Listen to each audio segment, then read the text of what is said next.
making disciples, transforming lives. Sukacita bisa ada di dalam GMS Rooftop, Our Mother Church, gereja tercinta kita. Saudara, hari ini saya diberikan beban sama Tuhan. Sepanjang hari saya membagikan tentang purity atau kemurnian.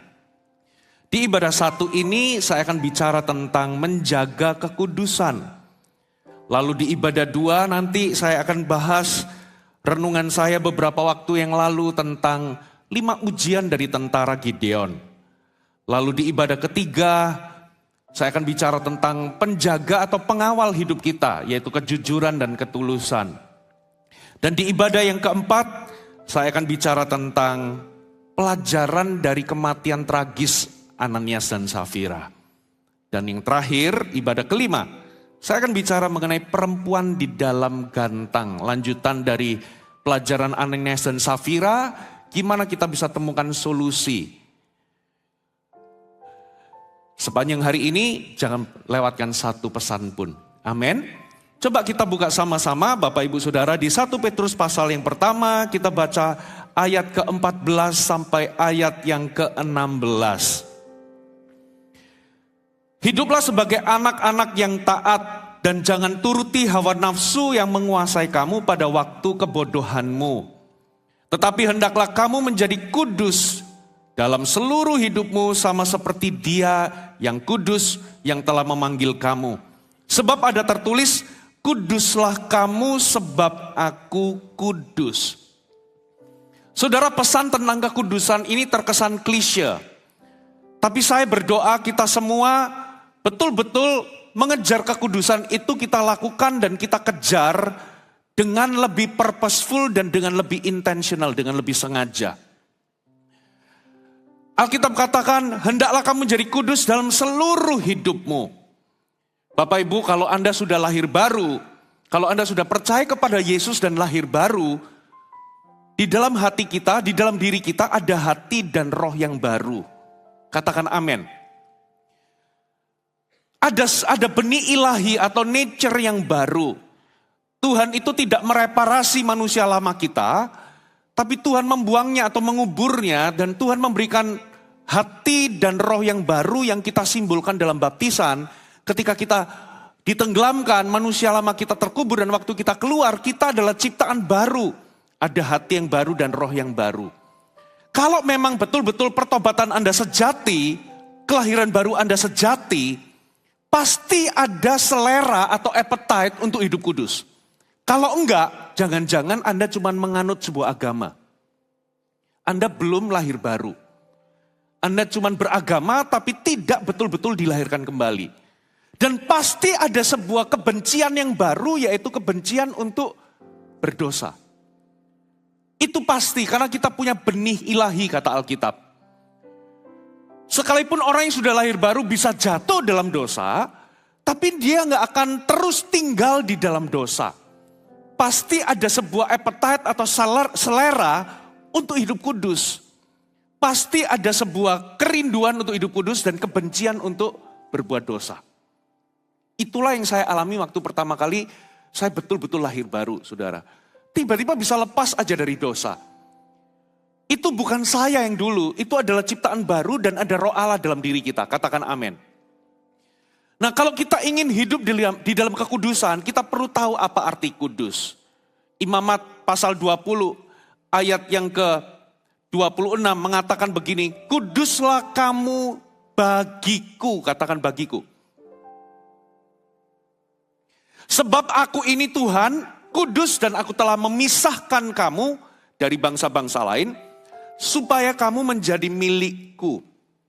Kata kudus itu berasal dari kata kados, Ibrani kados, yang artinya to be separated away from atau to set apart. Makanya di ayat itu dikatakan sebab aku telah memisahkanmu dari bangsa-bangsa, dari bangsa-bangsa lain.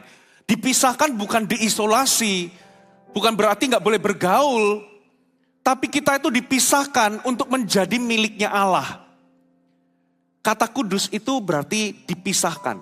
Dipisahkan bukan untuk dibuang, tapi kita dipisahkan itu berarti dikhususkan untuk didedikasikan bagi Allah. Menjadi miliknya Tuhan. Saudara, waktu saya kecil dulu, papa saya itu punya mug khusus. Ya, semua anggota keluarga yang lain gelasnya barengan.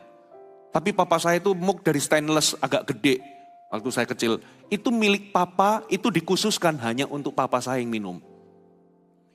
Nah, kita itu dikhususkan, didedikasikan untuk pelayanan kepada Tuhan.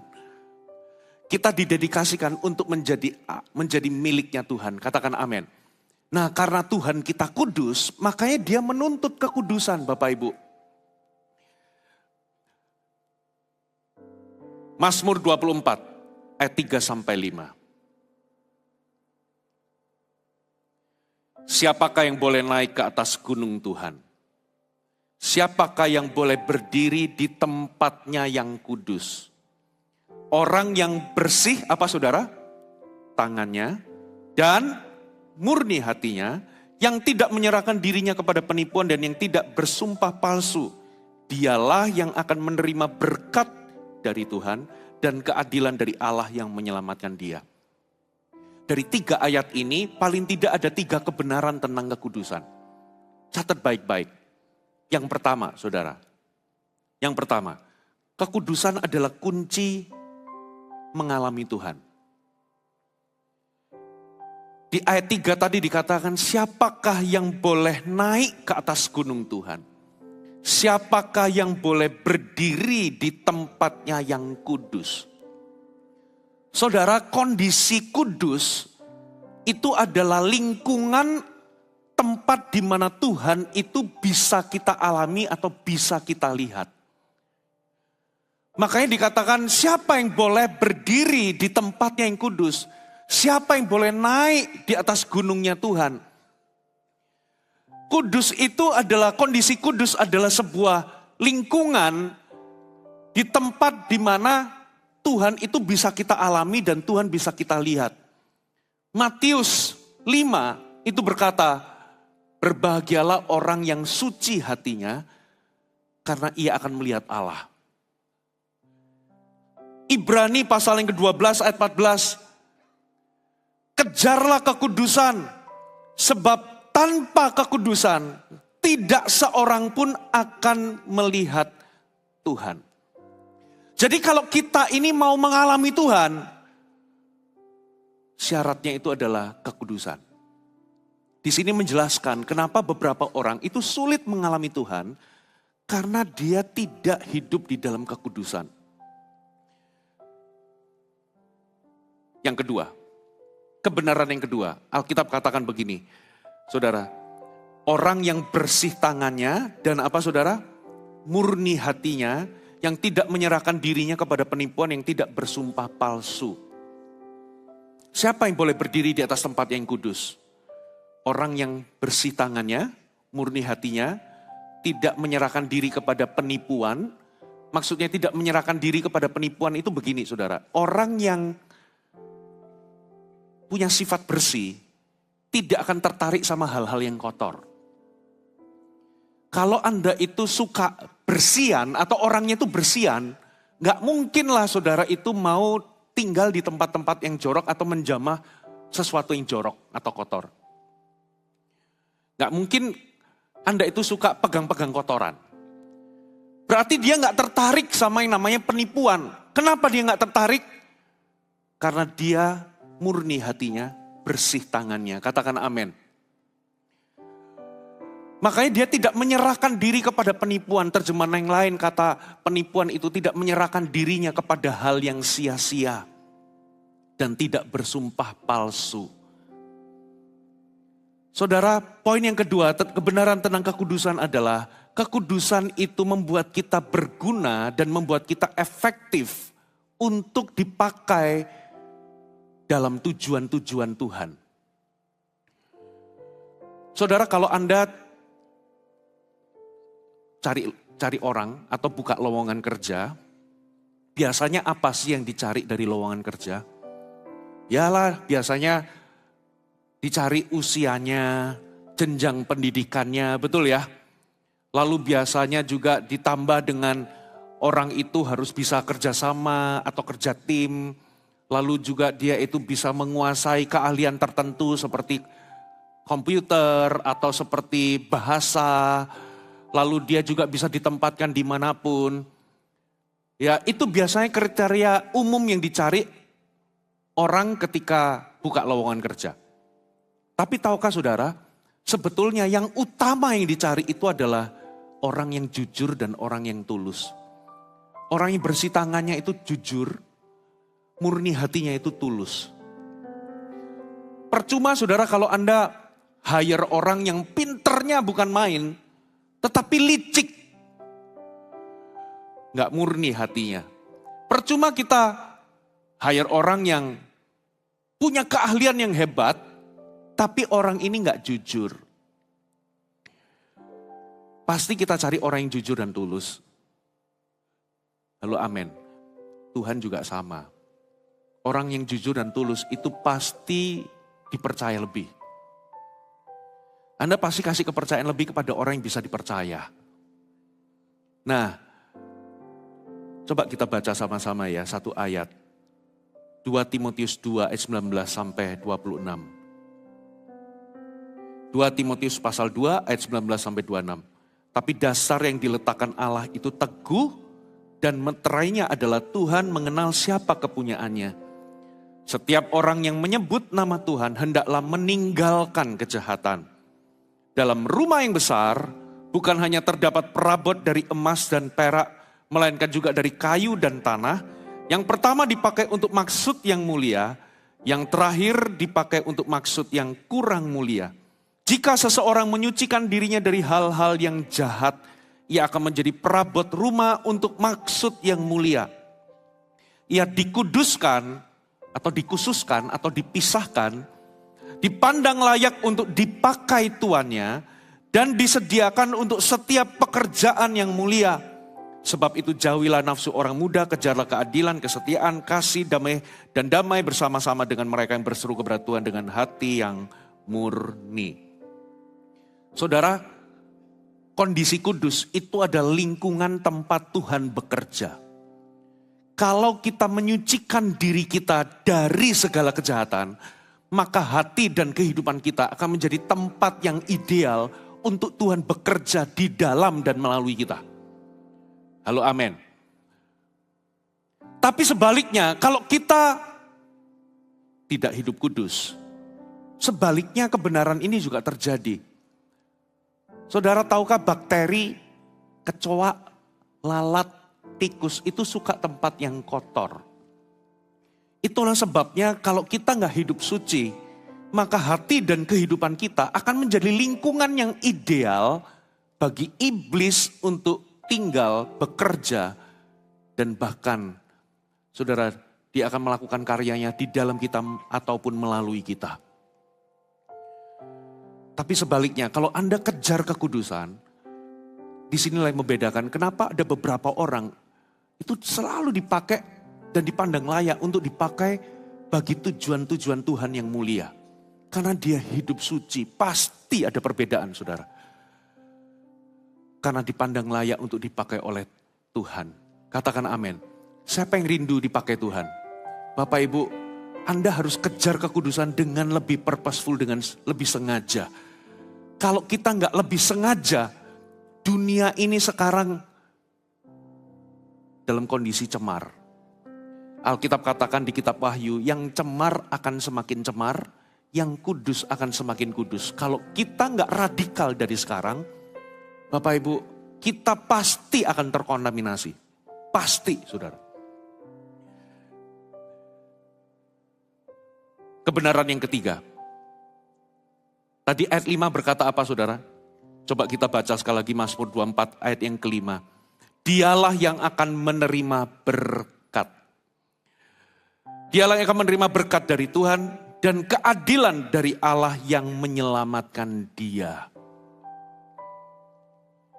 Saudara, blessing atau berkat dari Tuhan itu ada dua.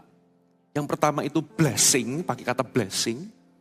Yang kedua itu namanya favor, kemurahan atau perkenanan. Favor Allah.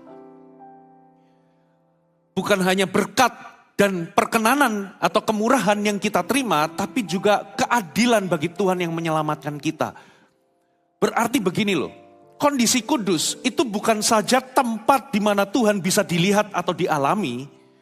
Kondisi kudus itu bukan hanya sebuah tempat di mana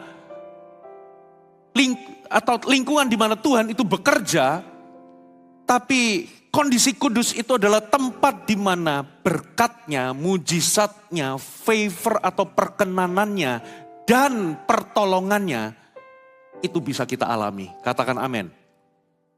Kenapa beberapa orang di antara Anda berdoa, tapi kenapa kok seolah-olah Tuhan itu tidak mendengarkan?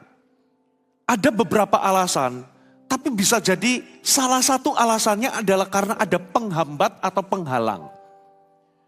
Kenapa Anda tidak melihat terobosan atau perkenanan Tuhan dalam kehidupan Anda atau penyertaan dalam kehidupan saudara? Lalu Anda bertanya, Tuhan mana engkau? Memang tidak semua karena ada penghambat, bisa jadi memang belum waktu Tuhan. Tapi coba cek, jangan-jangan memang ada penghambat atau penghalang. Yesaya 59 mengatakan, tanganku tidak kurang panjang untuk menyelamatkan, pendengaranku tidak kurang tajam untuk mendengar. Tapi yang merupakan pemisah, katakan pemisah. Berarti ada penghalang, ada penghambat, ada yang membatasi Tuhan bekerja di dalam kehidupan kita. Yang merupakan pemisah antara kamu dan Allahmu ialah segala kejahatanmu, dan yang membuat dia menyembunyikan diri terhadap kamu sehingga ia tidak mendengar ialah segala dosamu. Sebab tanganmu cemar oleh darah, jarimu oleh kejahatan, mulutmu mengucapkan dusta, lidahmu menyebut-nyebut kecurangan.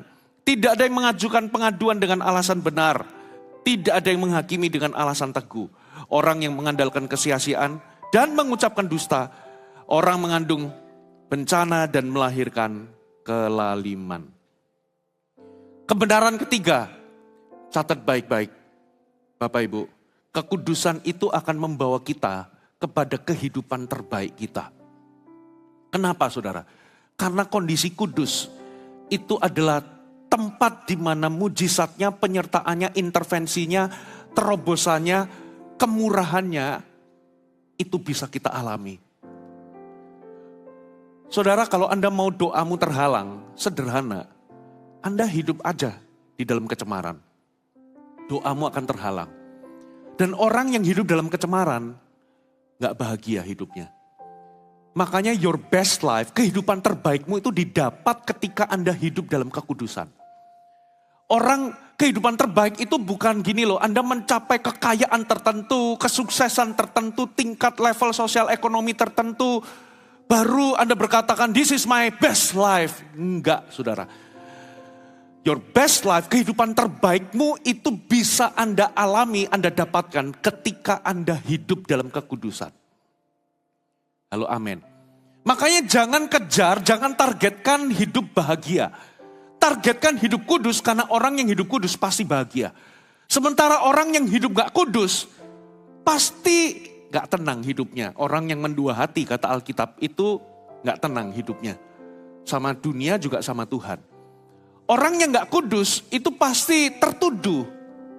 Orang yang punya double life, kehidupan ganda di gereja menampilkan sosok tertentu tapi di belakang punya dosa tersembunyi. Saudara biasanya gak tenang hatinya. Dia stres. Karena memerankan kehidupan ganda itu butuh energi saudara. Berpura-pura itu butuh energi loh saudara. Coba ya tanya kepada pemain kreatif ministry. Kalau dia punya peran atau role, itu stres saudara. Kenapa harus hafalin perannya? Harus penjiwaan. Belum lagi kalau mau tidur Anda saudara, Anda kepikiran. Takut kalau ketahuan atau terbongkar kehidupan ganda itu. Makanya orang yang mendua hati, gak bahagia. Tertuduh. Tapi orang yang bereskan semuanya itu dan hidup suci, tidurnya ada damai sejahtera. Katakan amin. Makanya saya katakan kehidupan terbaik itu adalah kehidupan kudus. Pelayanan juga sama saudara. Jangan targetkan pertama-tama itu pelayanan sukses. Jangan. Targetkan jadi pelayan Tuhan yang murni, yang suci, yang kudus. Karena apa? Kalau Anda murni, kalau Anda kudus, Tuhan akan sertai. Dan saya percayalah kalau Tuhan sertai, keberhasilan itu adalah tinggal tunggu waktu. Halo, amin. Mau pernikahan bahagia? Jangan targetkan pernikahan bahagia. Tapi targetkan pernikahan yang kudus. Karena pernikahan yang kudus pasti ujungnya bahagia. Ada amin? Makanya your best life, kehidupan terbaikmu hanya bisa Anda dapatkan ketika Anda hidup kudus. Coba kita buka satu ayat, saudara. 1 Yohanes pasal 3 ayat 21 sampai 22. Saudara-saudaraku yang kekasih, jikalau hati kita tidak menuduh kita, maka kita mempunyai keberanian percaya untuk apa saudara? Mendekati Allah, dan apa saja yang kita minta, lingkari kata apa saja. Tahu nggak saudara, waktu saya selidiki bahasa aslinya, apa saja itu artinya apa saja saudara. Nggak ada arti yang lain. Apa saja yang kita minta, kita memperolehnya daripadanya karena kita menuruti segala perintahnya dan berbuat apa yang berkenan kepadanya. Jadi, kalau hatimu menuduhmu berarti Anda tidak melakukan perintahnya dan tidak hidup berkenan kepadanya. Dan kalau hatimu menuduhmu, maka Anda tidak punya keberanian untuk percaya dan mendekati Allah dan minta segala sesuatu yang kita butuhkan. Dan kalau kita nggak punya keberanian untuk mendekati Tuhan, kita nggak melihat, Alkitab katakan kalau engkau tidak berdoa makanya engkau tidak menerima. Kehidupan yang orang yang hidup tidak kudus itu menghalangi doanya. Tapi orang yang hidup kudus, dia punya keberanian mendekati Allah dan minta. Katakan amin. Sebab dia tahu ada sebuah conviction dalam hatinya bahwa dia melakukan sesuatu yang bersih, yang berkenan di hadapan Tuhan. Dan dengan demikian, Anda akan menjalani kehidupan yang terbaik. Hidup terbaik itu bukan Anda kaya raya. Kehidupan yang terbaik itu bukan Anda mencapai tingkat tertentu di dalam social life atau tingkat sosial tertentu. Kehidupan terbaikmu itu justru terdapat ketika Anda hidup kudus. Coba tengok kanan kiri, katakan, kehidupan terbaikmu adalah kehidupan yang kudus.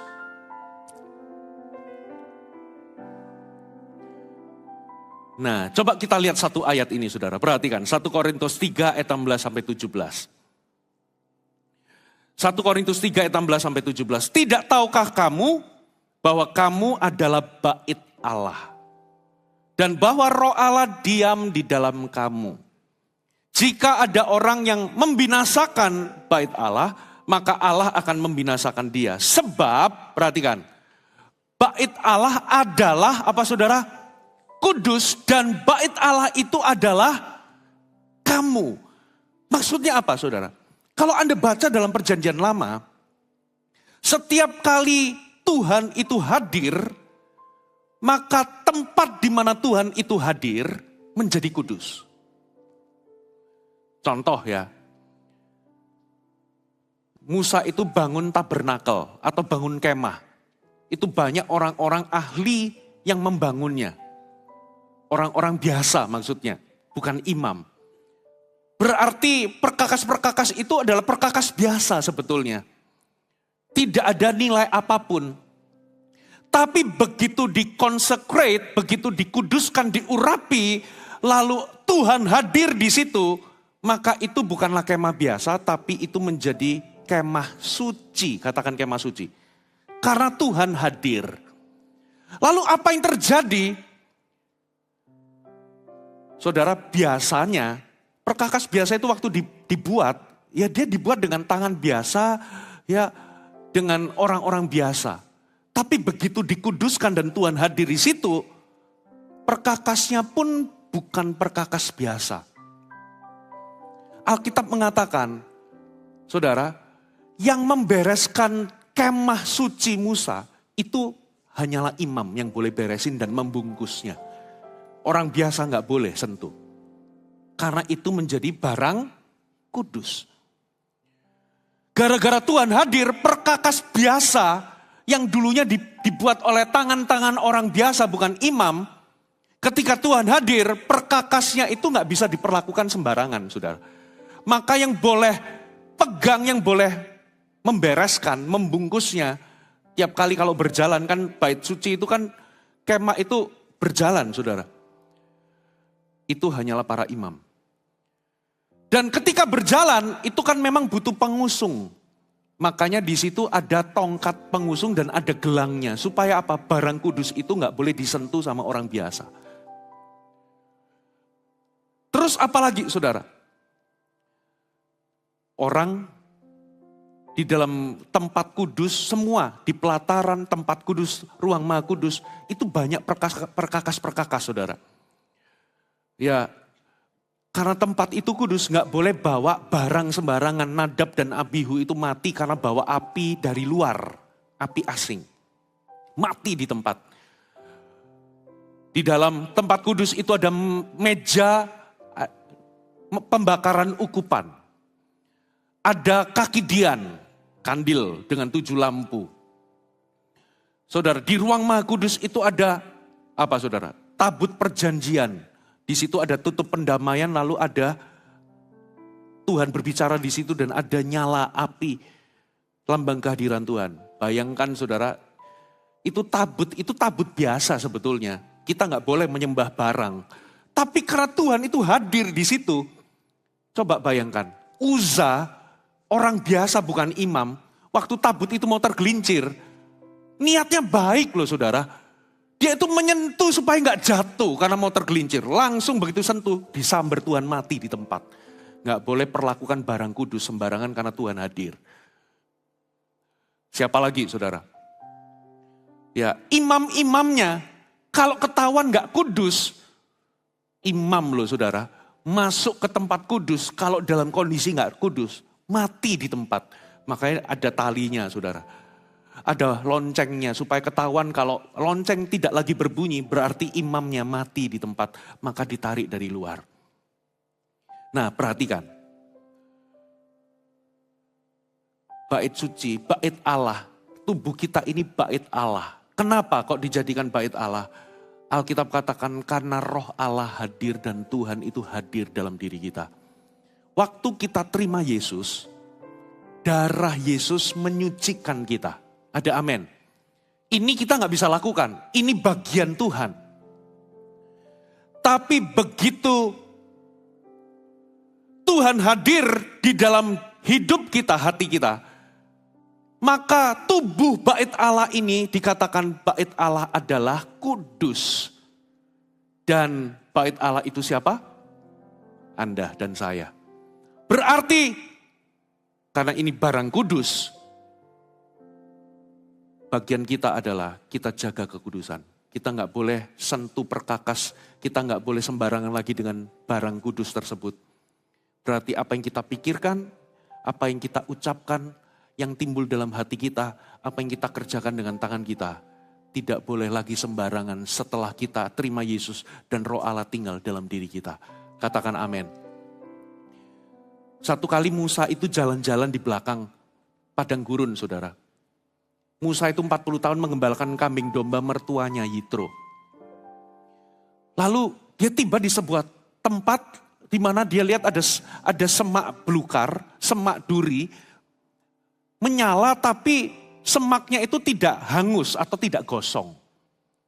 Lalu dia menyimpang, mendekati, karena apa saudara? Bertanya-tanya kok ada semak menyala tapi kok nggak gosong. Waktu dia menyimpang, Tuhan langsung berkata, Musa, Musa, jangan mendekat. Sebab tanggalkan kasutmu. Sebab tanah yang kamu injak itu adalah tanah yang kudus. Saya mau tanya, itu tanah biasa atau tanah spesial? Itu tanah biasa saudara. Itu mungkin ya, itu tanah yang biasa diinjak-injak Musa waktu mengembalakan domba. Tapi tanah biasa itu menjadi tanah yang luar biasa karena ada kejadian luar biasa, yaitu Tuhan hadir di situ. Begitu Tuhan hadir di situ, tanah biasa berubah menjadi apa saudara? Tanah kudus. Dan begitu tanahnya jadi kudus, Musa gak bisa sembarangan. Jangan dekat, copot sandal, copot sepatu. Pewahyuannya apa Bapak Ibu? Setelah Anda terima Yesus, bagian Tuhan adalah menyucikan diri kita. Dan dia hadir. Itu kita gak bisa lakukan. Kita gak bisa menyucikan diri kita sendiri. Karena apa? Kesalehan kita itu, kata Tuhan, seperti kain lap atau kain kotor. Kita butuh pengorbanan darah Yesus untuk membuat kita bersih. Itu bagian Tuhan. Tapi setelah kita bersih, bagian kita apa saudara? Kita gak lagi boleh sembarangan dengan hidup. Kalau Roh Allah tinggal dalam diri kita, bagian kita adalah menjaga kekudusan. Ada amin? Kalau di rumahmu itu sering banyak tikus, Anda memang bisa kasih racun tikus. Kalau Anda di rumah Anda sering datang kecoa, Anda memang bisa semprot pakai obat serangga. Tapi dengan memberikan racun tikus dan menyemprot obat serangga tidak menjadi jaminan kecoa itu nggak bakal datang lagi, tikus nggak bakal datang lagi. Kenapa? Karena tikus sama kecoa itu saudara sepupunya dan temannya banyak, saudara. Dengan kata lain, kalau rumah saudara itu Anda tidak jaga kebersihannya, kalau dapur saudara itu nggak saudara bersihkan, mau saudara semprot pakai obat serangga berapapun, mau Anda pasangi racun tikus berapapun, maka tikus dan kecoa akan selalu hadir. Kenapa saudara? Karena Anda tidak pernah jaga kebersihan. Halo amin. Bagian Tuhan adalah menyucikan kita. Tapi bagian kita adalah kita setelah disucikan, kita jaga kesucian kita. Orang kalau habis mandi, dia nggak akan langsung balik main kotor-kotor lagi. Setelah Anda disucikan, Anda harus jaga kekudusan. Amin saudara. Nah, saya akan bagikan dengan cepat. Bagaimana sih kita bisa menjaga kekudusan kita? Bagaimana kita bisa konsisten hidup kudus di tengah dunia yang cemar ini? Yang pertama, catat baik-baik. Saudara harus putus hubungan dengan dunia.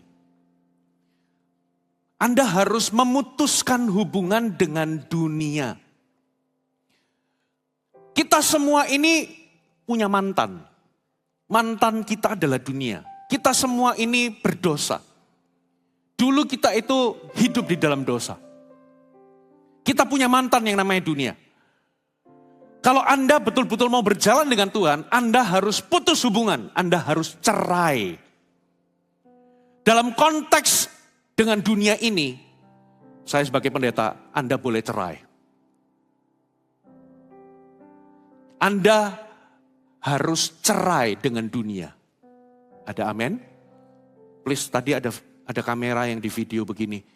Tolong kalimat saya, Anda boleh cerai, jangan dipenggal ya.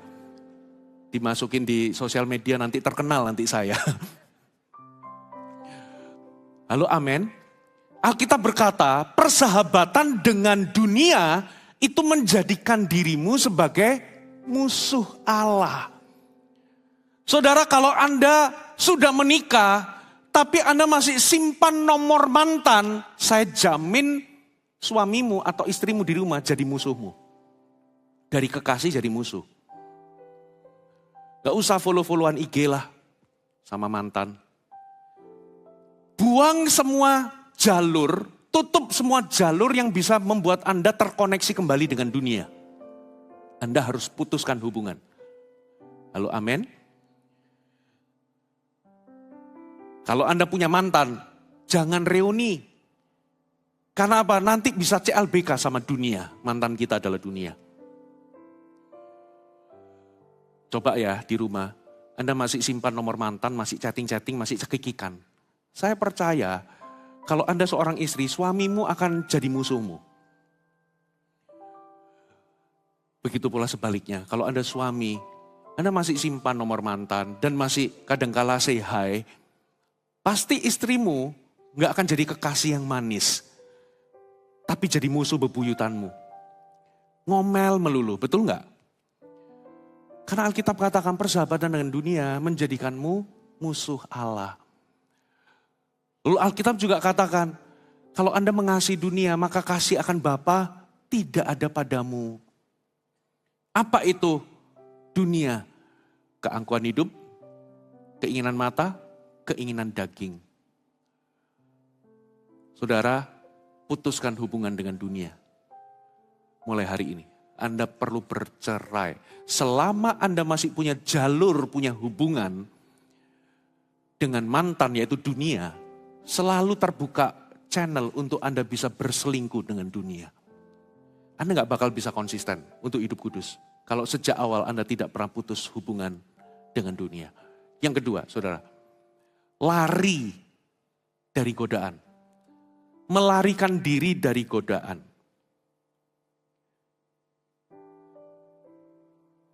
2 Timotius 2 ayat 22. Coba kita baca ayat ini ya.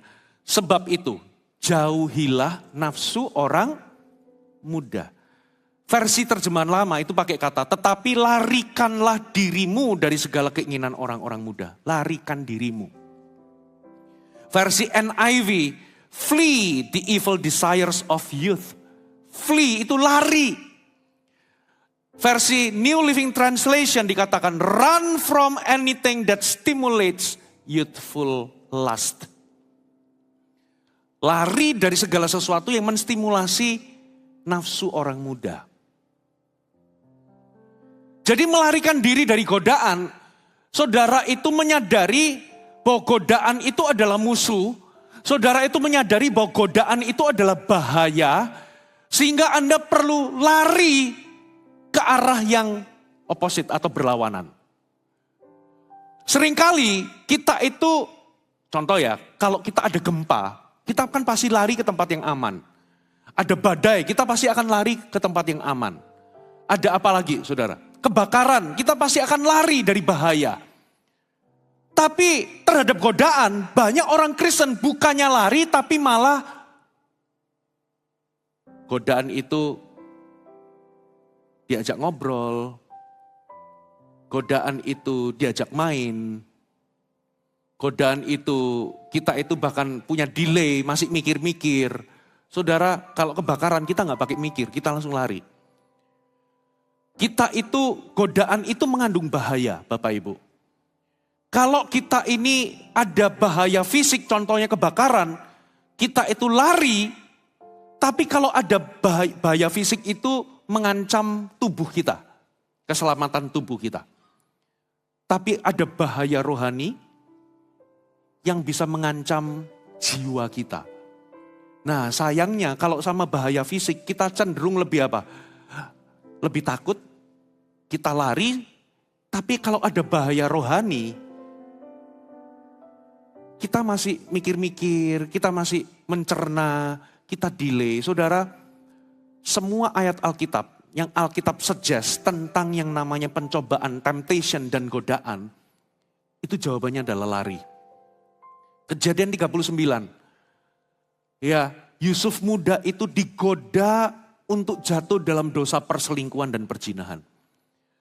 Tapi Yusuf itu menolak, bukan hanya menolak godaan, tapi menolak untuk berada di sisi atau di dekat Potifar. Dan bukan hanya itu, ketika rumah itu gak ada siapa-siapa, ketika Potifar itu, istri Potifar maksudnya ya. Sorry, tapi mungkin zaman sekarang relevan juga. Istri Potifar itu betul-betul mengajaknya untuk tidur. Yang dilakukan oleh Yusuf itu bukan bercakap-cakap atau berargumentasi atau berdebat sama istri Potifar. Dia tidak delay sedikit pun. Yang dia lakukan adalah dia tanggalkan jubahnya. Dia lari, katakan lari. Saudara, iblis itu punya 1001 jebakan atau perangkap. Dan biasanya akan datang dalam bentuk godaan. Dan 1001 tipu muslihatnya itu akan menjadi dosa dalam hidup kita kalau kita tidak segera lari. Lari dari godaan. Orang yang tidak lari dari godaan itu akan menyebabkan dosa ditindaklanjuti. Makanya Alkitab itu suggest lari. Halo, amin. Saya kasih aplikasi ya. Lari dari godaan itu bagaimana? Begini saudara. Kalau dulunya Anda itu suka makan babi atau suka makan kaki babi. Gara-gara kolesterol dan Anda sudah sampai misalnya kena penyakit jantung dan sebagainya. Akhirnya dokter menyarankan, dokter memvonis Anda tidak boleh lagi makan kaki babi seumur hidup. Atau makan babi seumur hidup. Setiap kali kalau ada Imlek, walaupun Anda sudah 1 tahun, 2 tahun tidak pernah makan babi, bahkan mungkin 5 tahun, tapi kalau ada Imlek dan ada babi di meja makan, pasti ada tarik-menarik. Katakan tarik-menarik. Nah, itu namanya godaan. Kalau Anda dulu adalah mantan perokok. Saudara, saya puji Tuhan saya dulu bukan perokok. Karena sejak kecil mama saya itu ngomong jangan merokok, itu kayak nancep. Lalu waktu muda saya dulu adalah pemain basket, saya main basket, ikut ya latihan lah biasa, saya nggak sampai kejuaraan gimana. Pelatih saya itu ngomong jangan merokok karena apa, nafasnya pendek. Jadi saya itu sejak muda, saya itu bukan perokok. Tapi kalau ditanya pernah nggak merokok, saya pernah nyoba sekali tapi batuk-batuk dan setelah itu kapok. Saya bukan perokok. Hari ini kalau saya lihat ada misalnya saya duduk gitu ya, misalnya di lobi hotel misalnya. Terus di situ itu ada rokok. Misalnya di meja lobinya itu ada rokok. Saya lihat nggak akan ada tarik menarik karena saya bukan perokok. Tapi kalau Anda mantan perokok, Anda mungkin sudah 5 tahun nggak pernah sentuh rokok, Anda sudah lepas bebas. Tapi tiap kali kalau Anda lihat bungkus rokok, selalu ada tarik menarik. Bungkusnya itu seperti kayak, hai teman lama ini kan. Pasti ada tarik menarik, saudara. Nah, di titik ini yang Alkitab katakan adalah lari. Halo, amin. Jangan Anda lihat bungkusnya, waduh modelnya baru ya sekarang gitu. Lalu Anda bau-bau, jangan-jangan baunya udah beda. Jangan pernah mempercayai dagingmu. Sembari berpikir bahwa nanti di ujungnya somehow dagingmu akan punya kekuatan untuk menolak dosa. Jangan, Anda akan terkejut ternyata apa? Ketika dosa sudah di depan mata, godaan di depan mata, dagingmu menyerah. Makanya jangan put confidence in the flesh, kata Alkitab. Oh, kalau Anda dulu mantan pornografi, lalu Anda nonton film, tenang Pastor Fuji, itu sudah ada ratingnya saudara. Anda tahu bahwa di situ nanti ada konten tertentu. Tenang Pastor Fuji, saya nanti nonton sambil bahasa rohan. Jangan saudara. Meskipun ada bahasa rohan, Anda pasti jatuh. Kenapa? Ada tarik menarik kalau Anda dulu mantan pornografi. Halo, amin. Orang itu punya skala hidup dalam dosa. Kalau dulu Alkitab katakan jauhi percabulan, flee from sexual immorality. Lagi-lagi pakai kata flee. Kalau dulu Anda levelnya itu adalah pornografi, saudara, setelah Anda bebas gak pernah lagi pornografi, nanti setelah Anda bebas, godaan untuk pornografi itu bisa datang kapanpun. Tapi kalau level Anda itu sampai sudah ke perzinahan, ke prostitusi, pelacuran, hati-hati. Godaan untuk pelacuran itu juga bisa datang anytime. Khususnya kalau Anda sendirian, Anda di hotel, gak ada keluarga Anda, gak ada siapapun. Kalau orang di level pornografi gak mungkin bisa panggil perempuan masuk ke kamar Anda. Karena Anda levelnya belum sampai ke situ. Tapi kalau dulu Anda keterlibatan Anda sampai sejauh itu, Anda bisa loh satu kali tergoda untuk panggil orang ke hotel. Makanya lari, katakan lari. Kalau dulu Anda adalah pecandu alkohol, saudara, minum anggur dosa enggak? Enggak. Ya, ada momen-momen saya bukan peminum, saudara. Dan anyway, saya juga enggak seberapa suka anggur, lebih tepatnya. Tapi saya minum anggur enggak? Kalau saya kumpul sama keluarga, gitu ya. Apalagi kalau makan steak atau apa, keluarga Imlek gitu ya. Kadangkala biasa, ayo minum anggur segini, saya akan nyoba. Saya akan minum, tapi saya bukan peminum. Saudara. Nah, tapi kalau dulunya Anda adalah pecandu alkohol, Bapak Ibu, walaupun minum anggur bukanlah dosa, lebih baik Anda menetapkan hati untuk gak usah minum anggur sama sekali. Kalau dulunya Anda pecandu. Karena dengan Anda minum anggur, apalagi alasannya apa? Nanti steaknya bisa rasa enak, betul gak? Untuk peredaran darah, betul kan?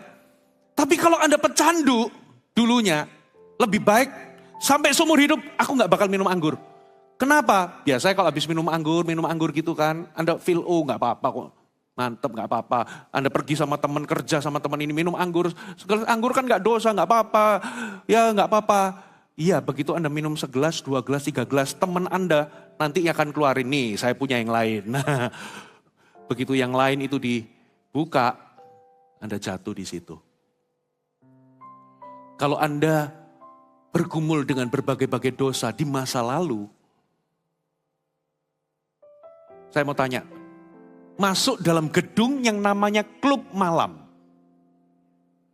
dosa enggak? Anda masuk ke gedung, lalu Anda duduk. Enggak dosa, saudara. Ya masuk di gedung klub yang namanya klub malam, itu enggak dosa.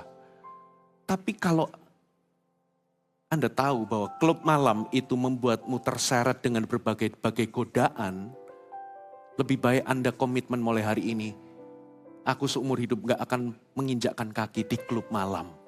Katakan amin. Karena di situ ada banyak perempuan yang waktu dia jahit kain itu kurang 1/4 meter atau kurang 1/2 meter.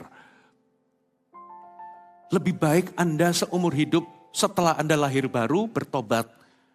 Anda gak usah pergi ke sana. Kalau ke gedung itu membuatmu terekspos dengan berbagai godaan. Itu namanya flee from sexual immorality. Flee from temptation. Katakan amin.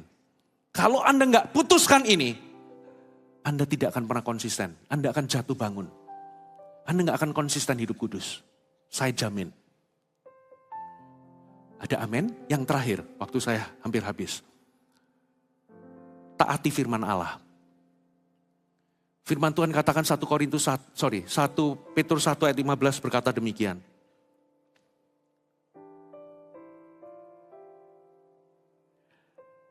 Tetapi hendaklah kamu menjadi kudus di dalam seluruh hidupmu sama seperti Dia yang kudus yang telah memanggil kamu.